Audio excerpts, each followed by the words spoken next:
B-rated movies.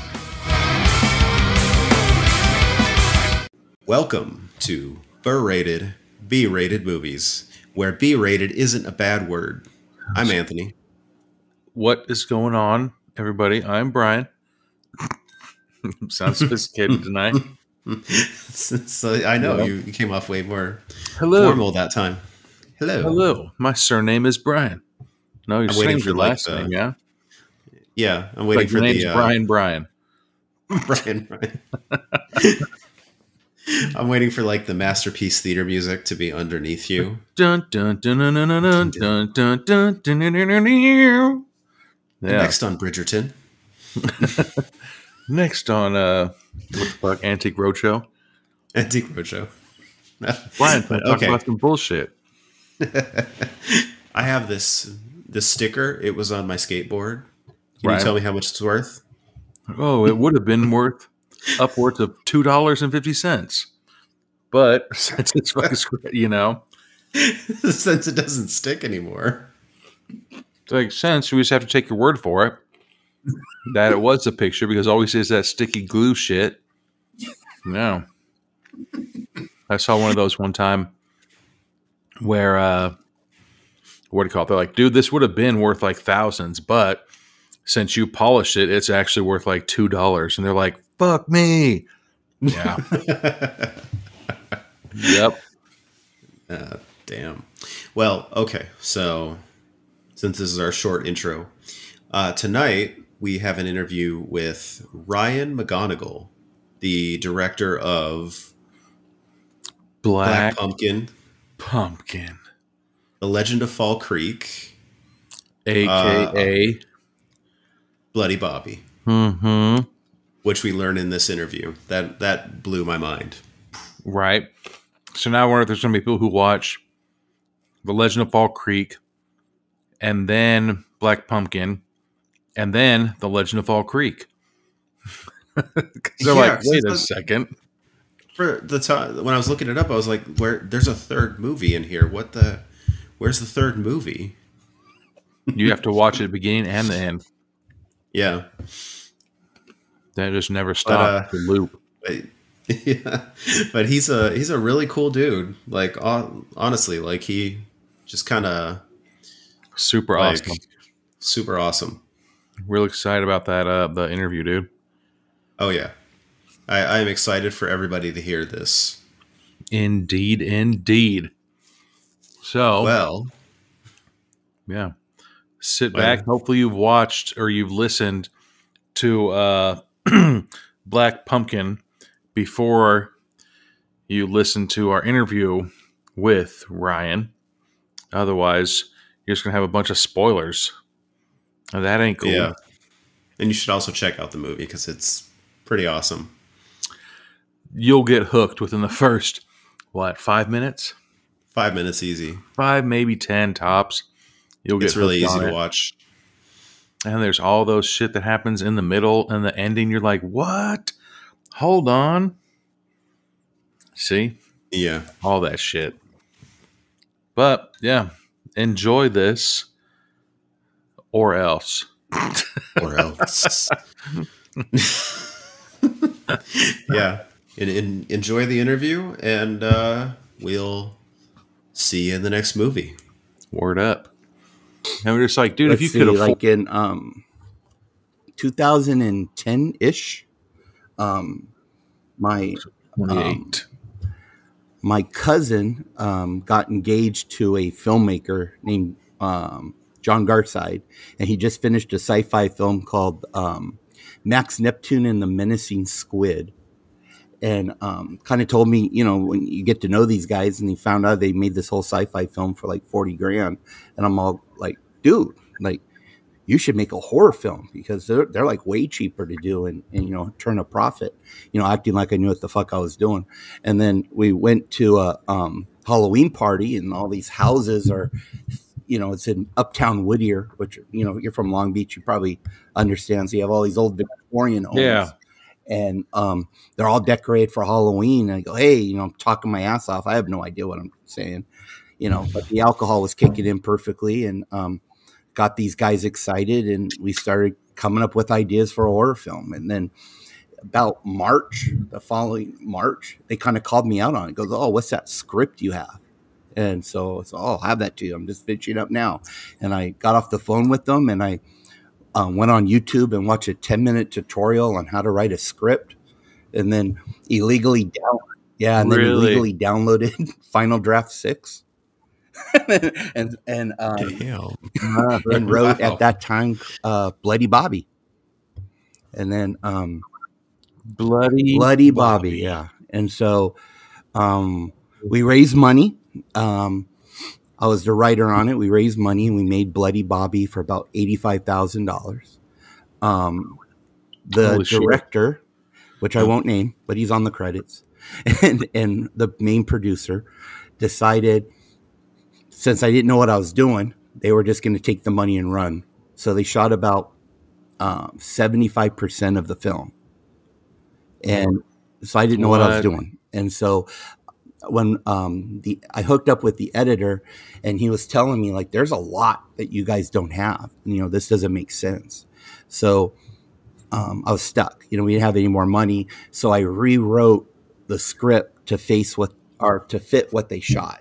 So we rearranged some things and went out with a Canon camera and did some pickup shots over a couple of days, and it took about 2 years to put that movie together, and it was still, you know, a pile of shit. So that's why we ended the grindhouse footage ripping and stuff like that. So Bloody Bobby was released in 2016, so 2 years after we made it.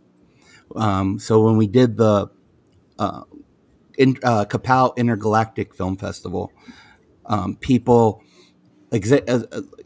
Triangle Red Entertainment was interested in it and doing a sequel. And I basically told them, if you want me to write a sequel, then I'm going to direct, because if someone's going to fuck up my film, it's going to be me.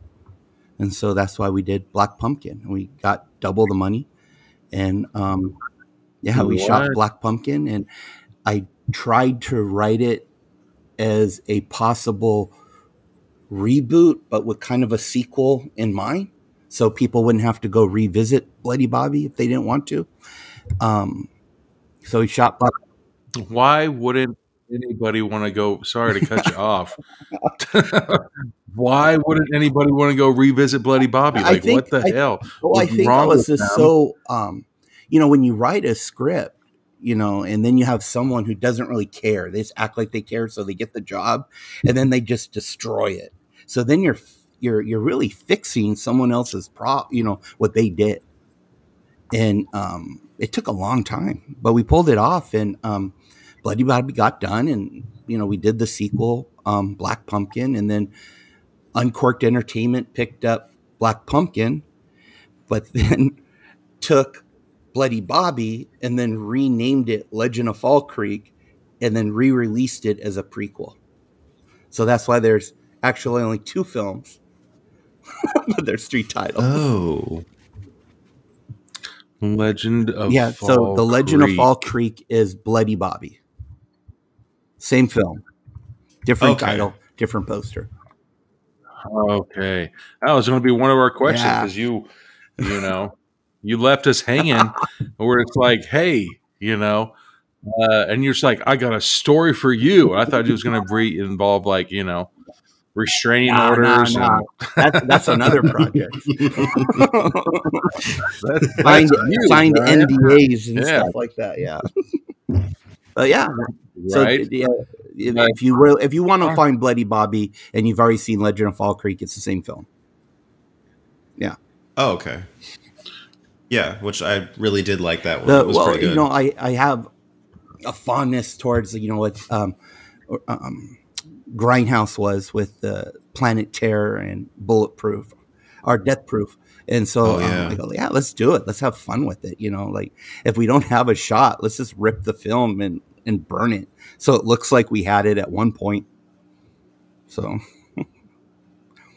yeah, and it's a great idea. But one of the cool things about doing both those projects is I got to kill Kurt Clendenin twice, which was fun. So Oh yeah, that's right. He plays his twin. And it actually worked because it took us so many years in between. He like grew a beard and had hair going on. So yeah. Yeah, that was going to be the question is, where is Bloody Bobby? My next hard question, right? which I don't know if it was super hard question, is why can't we find a Bloody Bobby Halloween costume? And I've been asked that. And every time we go into Halloween, I get asked for a mask. And in fact, right when Halloween season started, someone hit me up on Instant Messenger and asked me where they could get the mask. Yeah, there was only 2 masks made, and we burnt one of them. Yeah, and the other one. So you have the other it's one hanging up next to my Jason mask over here in my apartment. So here's something that we had. I believe it was Dave Sheridan. He actually took the. He was Ghostface in Scary Movie. He said that he has the original one, that they had to do all the stuff. And what did he say? He actually took a 3D printer or something and did it. So then he was able to do it. So poking that out there, Well, just give me, 1% of the sales. The idea, but for sure, idea dude. with Bloody Bobby, though, is because we had to switch masks, between the films. I thought, like, all right, let's have them burn the mask at the end, so then we can actually have another mask come in if we do another one. Oh, so I haven't seen it. So okay, so Bloody Bobby from Black Pumpkin, is that the same mask from Bloody Bobby? No, it was a completely different mask, very low budge. It's actually, the first mask was actually a gallon, a milk container, and we cut it in half to where the handle was, and then flipped it upside down and made that the nose, and then cut out the mouth and the eyes, and then just put paper mache and burlap on it. And that was the mask. Yeah. The second one was more in depth because I wanted to have something that was more, that more looked like a scarecrow. And so the art department, which I had, costume people in an art department on the second one, I just drew out a sketch and they got it really, really close. And they just went to, the problem with the second film that we had compared to when we shot the first one is the first one we shot Bloody Bobby during the month of October. So we had endless supplies of pumpkins and going to Walmart and picking up whatever we needed. Some dumb fuck decided to shoot Black Pumpkin like in March. So right when pumpkins are all going bad, like we had one pumpkin. Right. We had 2 pumpkins that we were like coveting, trying to keep in the refrigerator so they wouldn't go bad. Don't look at it. Yeah. So at one point we were looking for squashes. I think it's called a Mexican squash that looked kind of like a pumpkin. And then we're getting to have the art department paint it. But yeah. You're going to get some botanist on there be like, that's not a pumpkin. That's a Mexican squash. I'm to the point now. If they see stuff like that, they're watching my film really close, and kudos to them. Yes.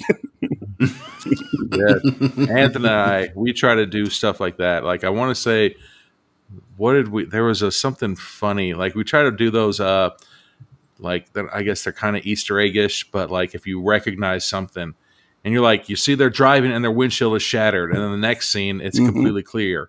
But then the next scene is shattered again. You're like, wait a second. Okay. Wait one So I could tell you, I could definitely point it out to you. And then once you know it, you'll never be able to unsee it. But the part where Alex walks out and points the gun at Pork Chop in kind of like the first 20 minutes of the film.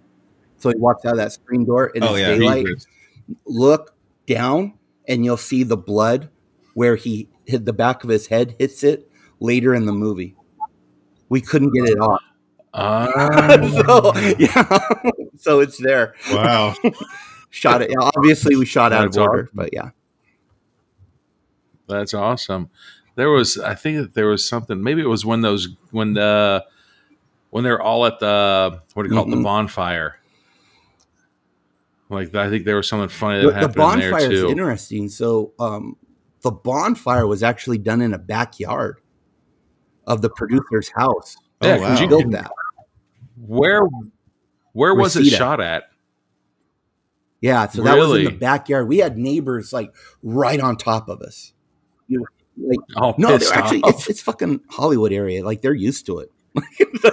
Everyone's like having movies shot in their backyard and front yard and stuff. And so anytime that you see someone like walk in the background of Black Pumpkin, free extra. That's not part Yeah. of the movie. We're not just don't show their face. That's amazing. Yeah. We're like, they didn't sign it. They did not. Yeah, so that was sign all it. done in the backyard of the producer's house. They built it, and Wow. the fire is actually one of those propane fire pits, and we just put logs on it. And the art department, spent a lot of time. So when he does, when the one character does the thing where he talks about his prostate and squirts the lighter fluid on that was all done there. Oh yeah. And then we had to Wow. try to match when they walk off camera. When we did the rest of it in Silmar, where we were in the woods, and that's the kind of the same place you see where Pork Chop's like hammering up the voodoo dolls. Those goddamn Voodoo voodoo dolls, don't dolls. hang up voodoo dolls. Don't ask them to come out and play. Yeah. Right? He was like, "Oh, I wonder how come it happened." And you're just like, "What the hell do you mean? Why did it happen? You dipshit! You hung that. You hammered him right there on the tree."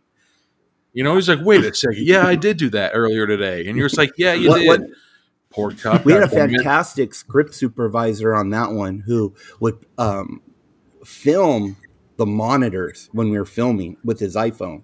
So he could literally go back and tell us if we were missing a direction where we're trying to get him to walk off camera because we're going to edit into that.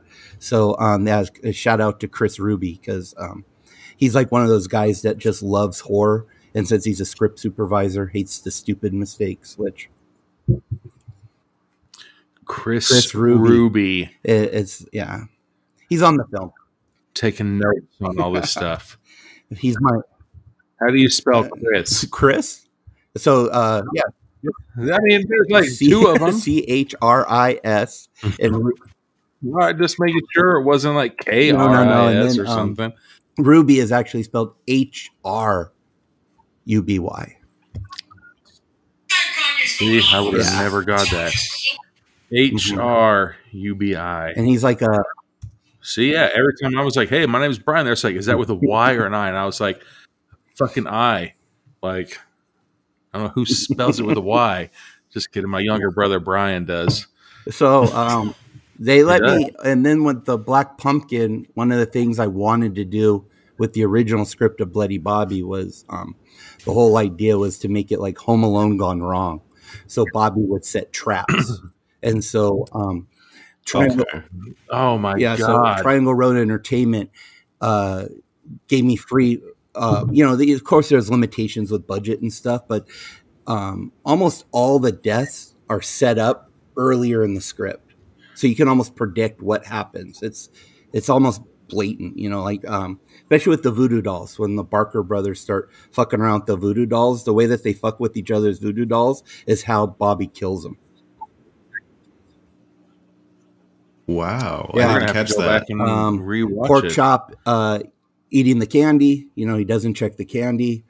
Then he gets Yep, this we thing. caught Oh, that. Flash Right, has yeah. the hurt leg, so Bobby traps him with the hurt leg. Oh yeah, Yeah, in the for like there's like garage. 3. In fact, this is the most frustrating part is when you set up, like I could set up a gag to kill someone but I set up a punchline early in the script, and I realized that that's way more. There's more anxiety setting up a joke, waiting to see if it lands in an audience. And so when I spent so much of the movie setting up that lawnmower gag.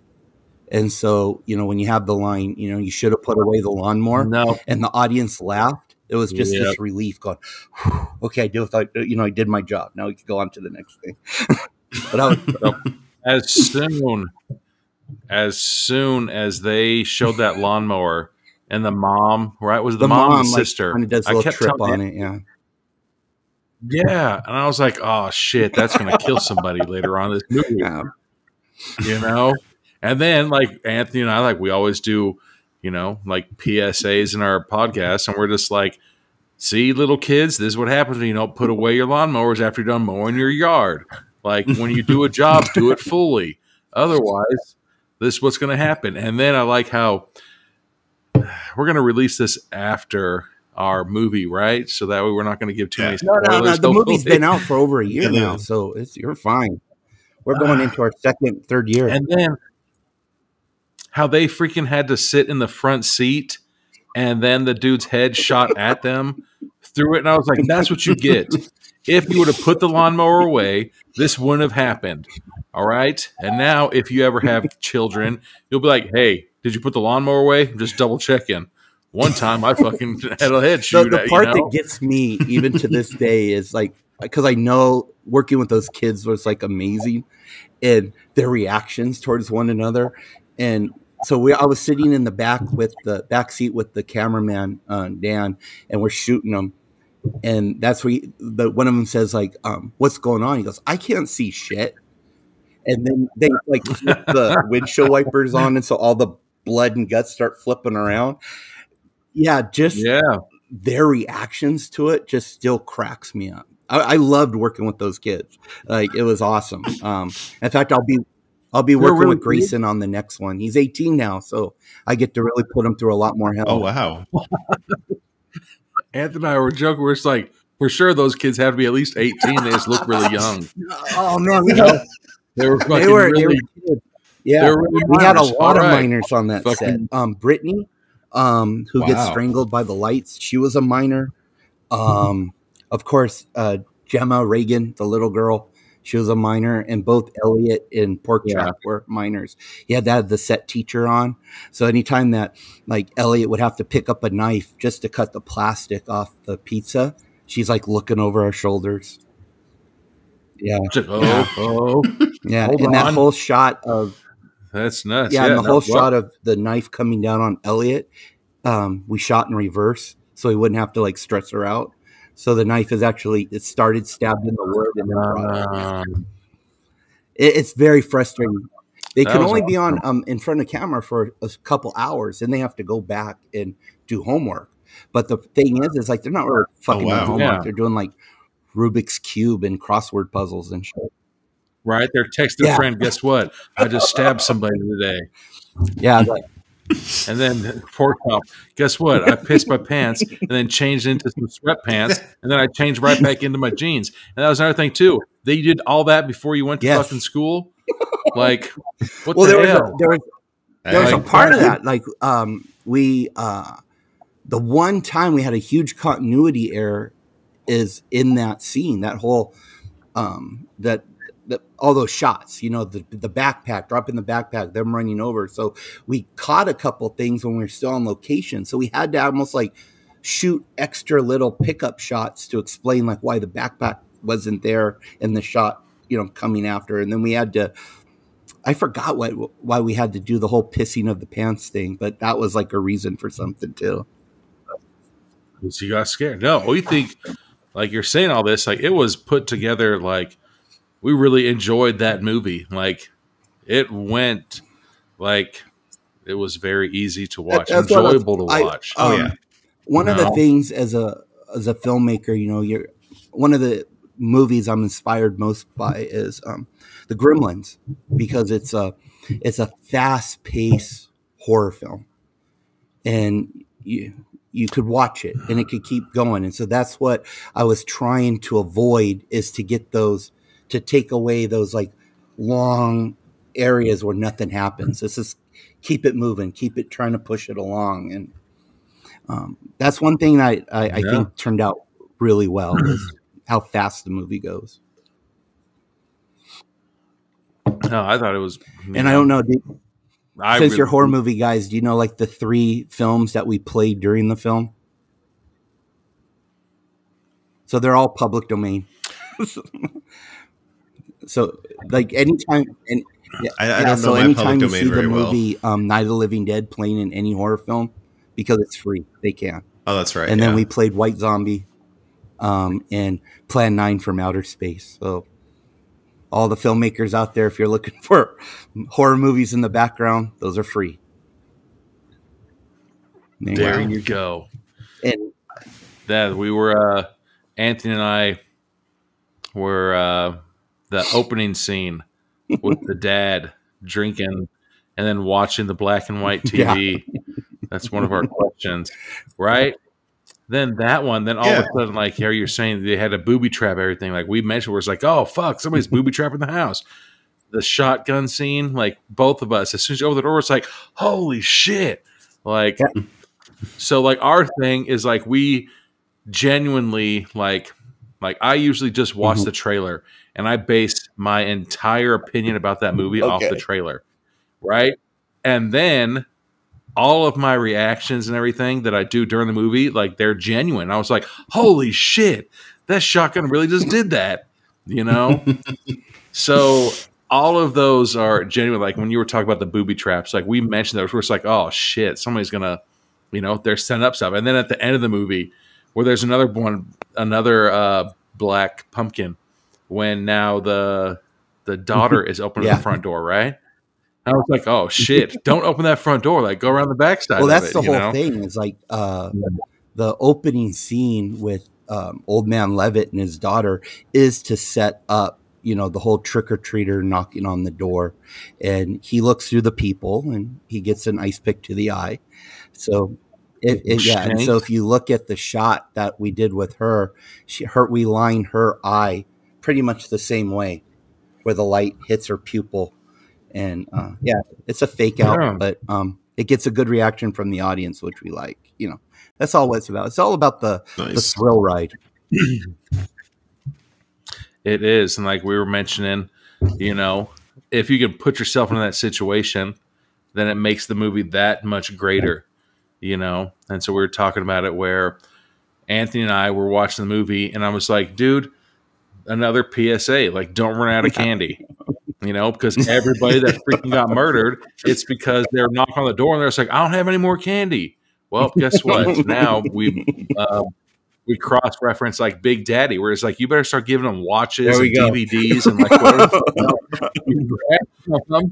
you know? And so we're just like, dude, why wouldn't you, if that was you, like just turn your lights off, man. Like I hate, you know, like everybody knows the rule. So hopefully everybody listens to this before Halloween actually happens. If you turn, yes, have candy ready. But if your porch light is on, that means you're partaking in trick-or-treating. I hate when I take our kid out to trick-or-treating and the porch light is on and then nobody answers the door. You're like, you just like people knocking on your door? Like, oh, we got another one, Carl. One of the things I've learned, you know, having kids, and so I would definitely use this in a future next film if we do another one of these, is the people that just leave the candy out front and they just say, take one. Because now they went to like the neighbor's house for a party. So I want to pick on the little fucker that just takes all those candies and like dumps it in his bag and like walks off. So I thought it would be cool if like Bobby now tracks this kid down for like an opening scene. The bottom one has a big old razor in it. So that you would know. If you would have taken one piece of candy, you would have known that there was a razor in this one. But since you're the dick face who just dumps into your bag, this is what you get. See, Anthony and I, we always side with like the bad guy for the most part. You know, like Texas Chainsaw Massacre. He's just standing his ground. You broke into his house unannounced and you came into his property. Then that's where he got killed. All those kids that go camping, they're just a bunch of bullies. So don't be a bully, and then you won't be murdered while you're on your camping and don't trips. Have premarital sex and ignore some drowning kid. Exactly. Yeah. See, Phil Collins knew what he was talking about. Yeah, but there's always like PSAs like, oh, you're a minor and you're smoking cigarettes. Guess what? You're going to die now. It probably would have been later on, but guess what? We're going to speed that process up. You know? There's some other ones where like the adults are committing adultery with each other, cheating on each other's spouses. You're just like, guess what? Boom. You go right to hell. And they fucking die. That's all horror films. You know, you set it up. Like they're kind of like, it's very rare that, you know, everyone dies that are innocent. Usually they were fucking around at one point. They deserve what they get. Exactly. Yeah. So the killers are actually just different versions of Batman. Like, you just sold some drugs. Like those bullies, they were bullies, and they were selling those weak ass joints. So now Batman's going to come up and he's going to break your arm, and then he's going to, murder you. Yeah, except Batman is an 8-year-old kid. Yeah.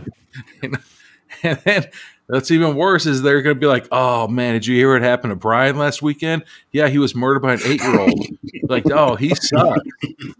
Like it's stuff like that. But no, it's So we love it when you can actually put yourself into those shoes of those characters. Like it makes it that much. Like we said before recording, like I really enjoy that movie that I mentioned because you can put yourself inside of those shoes, and it makes that movie like, oh fuck, this really could. So happen. are you not? Since you're podcasters and stuff, are you pretty critical when you're like watching these films when you're reviewing them? Not really. No, because I mean, I'm like the worst fucking critic ever because I know how hard it is to finish a film. So no matter what, everyone starts off with a C. It can only get better from there. I'm just happy. No, we figure that in closing credits and something in the middle. Yeah, I mean that's kind of the thing. It's kind of like because we've talked to a few directors and actors now, and it's just like it's got to be really hard to make something and put it out there and have people, look at your work and tell you it's good or it's bad or it's whatever. So why join the chorus? The hard part for me is like once you go through the whole editing, you film it, you write it, you film it, and now you go through the editing process where you just cry over like how bad you are. And then by the time that you go and you have the film where you're showing it, at a movie theater and stuff, and I've already moved on to like a different script. I'm already pitching, other ideas to, investors and producers and stuff. So by the time that I saw Black Pumpkin in the theater on, for its premiere, like it was kind of like going to like a wedding of an ex-girlfriend. Like I was already over it. Like I had this beautiful other girl now, poor. So it was hard, it was hard for me to get back into it. But now that we've done it, it's a couple years removed and we have the Walmart release and all that stuff. I get hit up to, do these podcasts, which are great. I love that people keep this kind of stuff going and stuff. So yeah, like I'm just, I'm kind of happy that Bloody Bobby actually has like a life that people give a shit about. Oh yeah, like kind of like going back to something you said previously. The one character that I really enjoyed, like when I watched The Legend of Fall Creek, was Will. Like you set him up like he's a dick, like he's just this rude guy and nobody likes him, and like I like how like in a normal horror movie you hear he's a dick, he's rude, murder, gone. Like he gets to stick around for like forever, and you get to see the ends and the depths of how rude he is. Well, which I love. When you make, being a fan of horror, one of the things that when you have a little budget, you have to make the kills matter. And if you don't have the budget, at least the audience has to kind of care about the people you kill. So you have to have just enough. You have to give them enough screen time where they can develop, and then you can kill them. Then the audience cares. If you just kill to kill, then you're making like fucking Total Recall and no one cares. But and I don't know. Did you know that the actor Chris Damachi, who played Will, actually is in Black Pumpkin? Yeah, that's Dr. Frank, the guy on the commercial. Oh, which that's right. I love to give my friends who are musicians shit about this. Is I wrote that jingle.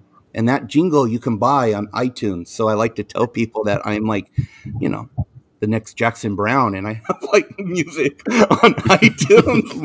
my 45-second jingle. Yeah, yummy Halloween time. That was That my a good one. It was tribute to catchy. what they did in Halloween 3. So they Oh, used that's right. Season London of the Witch. Bridges. So I used Pop Goes the Weasel. So yeah, that's all it Oh, was. that's right. But I like the idea that Yeah, I wanted to annoy the hell out of people with that song by the end of the film. They actually cut it out. I had it in 2 more times. And the producer says no more. Like, you can have it 3 times and that's it. Yeah, I think Anthony was saying, and we were talking about it. The other night we were watching your movie Black Pumpkin. Yeah, you also do music, right? Well, yeah, that's what it is. I did the whole well, Beat Royalty did all the music and they pulled out from their library and stuff. I was able, yeah, say, dude. And that's what's cool. You know, Beat Royalty. I love working with Chris Corman and Beat Royalty because they could take like some of the older songs that they have in their library and tweak it. That's how we have that "Do You Feel the Monster" song, and so they like combined 2 songs and changed some of the rap lyrics to talk about Bloody Bobby, and I liked it. I was telling Anthony, yeah, if you ever need a piano, like my mom's like basically like a professional pianist. You know, she has every single house we move into. You know, she'd have to put her grand piano into the first room. So, and I was like, dude, if you need, like, we have another podcast we haven't told anybody about, but my mom is like, yeah, here you go, and she gave us this song that she wrote when she was in 2nd grade. And I was like, what? How did you write this in 2nd grade, Mom? And she's like, yeah, I don't know. So, yeah, if you ever need a piano, you know, a very beautiful, like, grand piano, like, you can hit my mom up and be like, hey, I talked trash to your son one day on a podcast, you know. He told me about his scary movies they like to watch. And then, the first Bloody Bobby, our Legend of Fall Creek, the guy we had doing the score was more classically trained. So he's like one of those guys that had the piano in his living room, took up all the space. Oh, okay. And he brought in like, like he worked with a choir and he was doing stuff in like Europe and stuff. Like he was just going off in his musician world, having fun with this. And then we went the exact opposite with Black Pumpkin because I wanted to be more of a, what was trending with Stranger Things and the heavy synthesizer and stuff. Like, yeah. And just almost like too much. I kept telling them, I want too much of this crap going on. And because that's what I grew up on, all that 80s stuff, just having that synthesizer. And then you have the mood changes with it where it goes like all sweet for a little bit. Yeah. It just goes. Yes. Oh. So I don't know if you can tell us anything, but do you have anything that you're, that you can tell us that you're working on without blowing it? If it's too secret? Well, yeah. We've had some people they're like, I can't say this.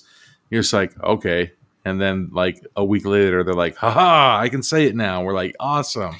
Well, the way that we break down, like, you got anything? We have Uncorked Entertainment working with this on something. We have a kind of broke down a financial formula with them where you put a movie together, a package of these are who we're gonna. This is the script. This is what we're gonna do. These are the actors, and they kind of like tell me if there's a market for it, and he kind of give me a rough estimate on what kind of budget to shoot for, and then with that we go off and put it together. So we had a film which I wrote during the editing process of Black Pumpkin called The House in the Middle of Nowhere. And we had that one funded a couple times, but COVID and then other things happen. So we're still looking at that. We'll be finishing. We have we're going to have a fast turnaround on that one. And that'll also be released by Uncorked Entertainment. But all the people that said I didn't go gory enough, because the Triangle Road Entertainment, since we had kids in the film, held back, the nudity and then held back some of the gore. So fuck it. I'm going all in on gore this time. So it's like, yeah. So all the people that Like, you Yeah, asked for it? they said, oh, you can't go gory. So I'm like, hold my beer, watch this, fuckers. And so we're gonna use. I'm gonna work with Jim Ogala over in Burbank, and he's a big time practical special effects guy. He learned a lot of stuff from Trauma over in New York, but now he's making stuff from like Marvel movies and the WB, big time guy. And I told him, I said, I don't want any CGI. I don't want any extra coloring. This is going to be 100% practical. So yeah, 8 deaths. A quarter of the budget is all special effects, and one, Wow. $200,000 film, but 50 grand is just special effects, and 10 grand is one, and it's on screen for maybe like 3 seconds, but it will be epic. Ugh.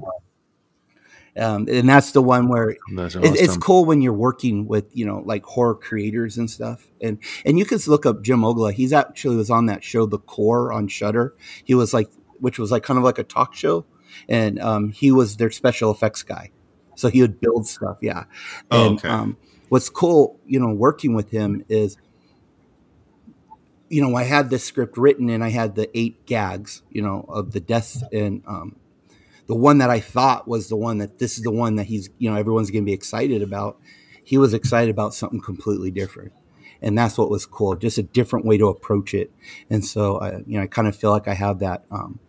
We have those like Tom Savini moments where we're just, thinking about what we can do and how we can make this like epic. Cause a lot of us, filmmakers, to cut corners, we do go to the CGI and the blood splatters and stuff like that. And yeah, I'm trying not to do that, and we're just going to make it all practical, gory as hell. And it's basically easiest way to describe it. It's like a Twilight Zone-ish Texas Chainsaw Massacre meets Hellraiser. Good. Sounds awesome. Yeah, I want to see that. So I'm excited about it. And then we have another film that it's part documentary, part actual film. And that one's a cool project that we're going to be shooting, hopefully late summer. And that one's called Nature Trail to Hell in 3D. Yeah. In 3D. Yeah. So we're going to do 3D, but we're doing old school 3D. Wow. We'll put the cameras next to each other, shoot the same thing, make people wear the red and the red green. Nice. Is it green? I think it's blue. Well, no, it's the technology behind that, right? So it's like you take 2 GoPros and you have the bar, you set them right next to each other and shoot the exact same thing. Then when you layer it on your computer, you put the shots right on top of each other, and you put a red tint or blue tint, and then when they wear the glasses, it looks like you. That brings it out. Wow. You know what? I've never been to a movie theater where it was the 3D one. Really? Even when it was pretty big, I know, right? And there was like Piranha 3D and like all those other ones. Yeah, Piranha 3D. Never did. You get great kills in Spring Break titties flopping in your face in like 3D. Awesome. It's like a bunch of piranhas that, like I think I own actually Piranha 3D. They knew what they were doing. I think in the audience, being in a live audience, one of the coolest 3Ds I've seen was the My Bloody Valentine in 3D. From like the mid 2000s, when he throws that fucking pickaxe and it cracks to the screen, and when you pull back, you realize that you're like in the car. That's just like badass, and that's like the first like 10 minutes of the film, and then they do the other where they put the pickaxe in the guy's jaw and flips it, and then you have an overhead view looking down, and the jaws flying up at you in the audience. Yeah, it was great. Damn, and again, like I tend to go with like 80s stuff. I love what they did in Friday the 13th 3D. Like they had a camera, and they didn't give a fuck what they were going to put on 3D. They were just going to like, oh yeah, you're going to do a yo-yo? Yeah, we're going to make that 3D. We're going to throw a wallet at the camera. They were just trying to do everything with it, and it's awesome. And then you get the cool, where he crushes the guy's head and the eyeball shoots at you. Yeah. Oh, that's right. Yeah.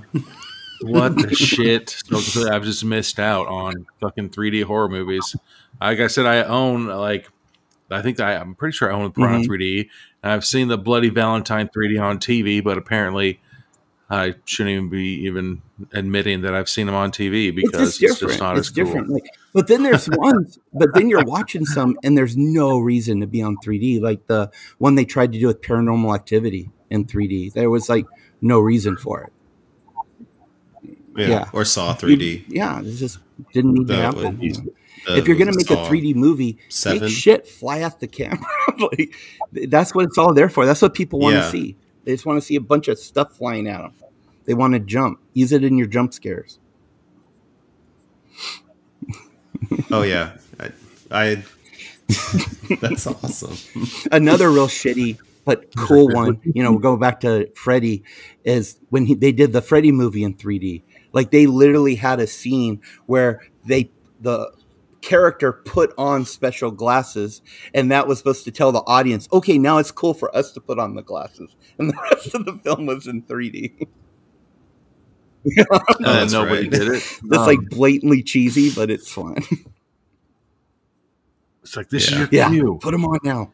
Get this shit. So I want to do, I think, a 3D, old school 3D film where we pass out the cardboard glasses.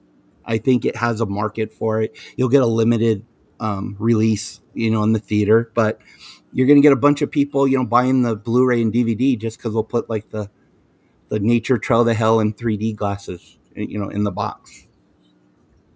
Yeah. Oh, that'd be cool. And Walmart's been I got to give a shout out to Walmart. If Walmart wouldn't have picked us up last Halloween, no one would have seen Black Pumpkin. They did us right. We sold out. I had people all around hitting me up on Instagram, taking pictures of Black Pumpkin at Walmarts in like Texas and Florida and all this stuff. It was really cool. So that was pretty awesome. Oh, that's cool. But do you guys ever review and talk about like old films and stuff? Or you just talk about what's modern? We've done 80s here and there. I think we did like the first 2 Phantasms. We did the original Texas Chainsaw.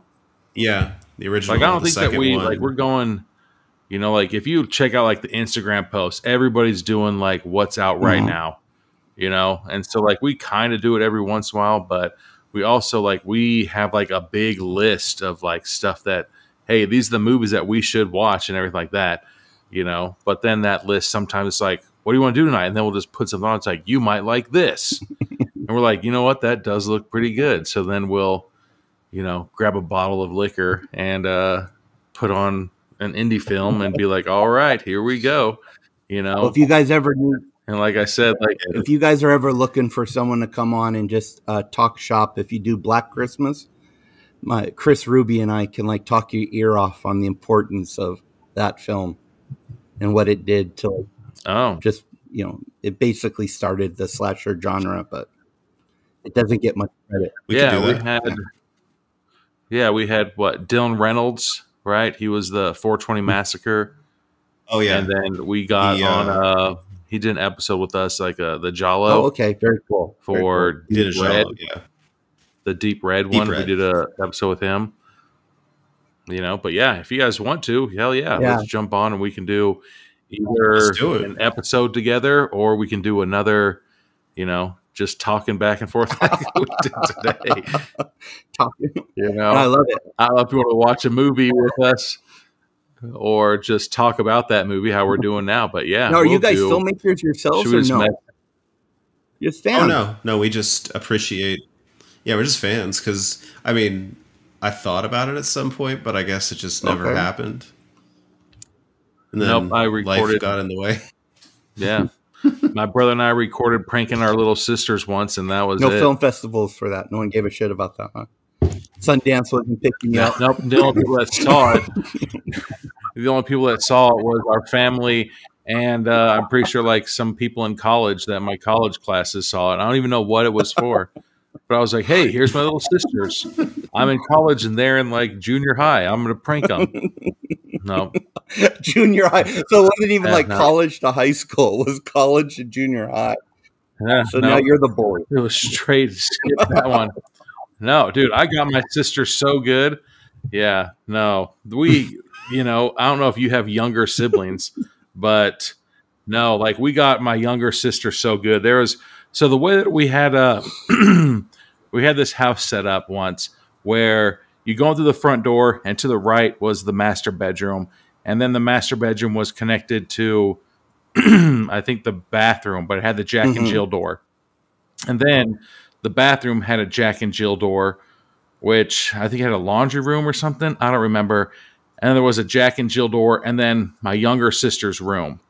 And then there was a door which led to the living room, and then it circled around. So basically, you could run a circle around this place, right?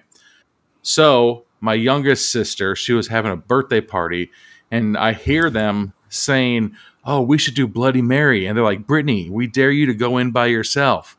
And so I was like, "Oh, thank you, Jesus." Because, so Brittany's friends are like, "Go in by yourself." And so I go in through the opposite side, and Brittany goes in, and she's like, "Bloody Mary, Bloody Mary." And as soon as she says it, I freaking open the curtain. I grab my sister by the mouth, and I freaking run out the other door. And I close the door behind me. So her little friends come in through the opposite door, and they're like, "Where did she go?" And freaking none of those little girls are like, "What the hell happened?" And so then I hear them go out to the living room. They're just like, "Oh, Brittany was stolen by Bloody Mary." And so like I come around the other side of the house, and I was like, "Don't you ever do this stupid game again." So all these little girls, like, "Congratulations, Brian, you made some elementary school girls cry." Like, yes.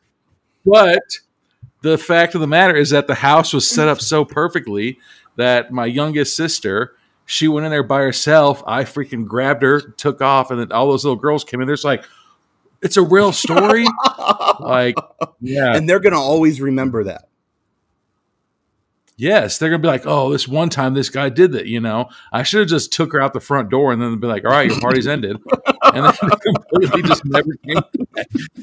Right? And then she shows up to school on Monday like, "What the fuck? Where have you been all weekend?" Like, So- yeah. That's what older brothers So do. we would damn always it. prank my friends' older siblings, which basically just meant we'd get our ass kicked later. But we would, the meanest thing we did is my friend's older sister, maybe 2 or 3 years older than us. She was in high school. We were in middle school. We'd go to the beach all the time.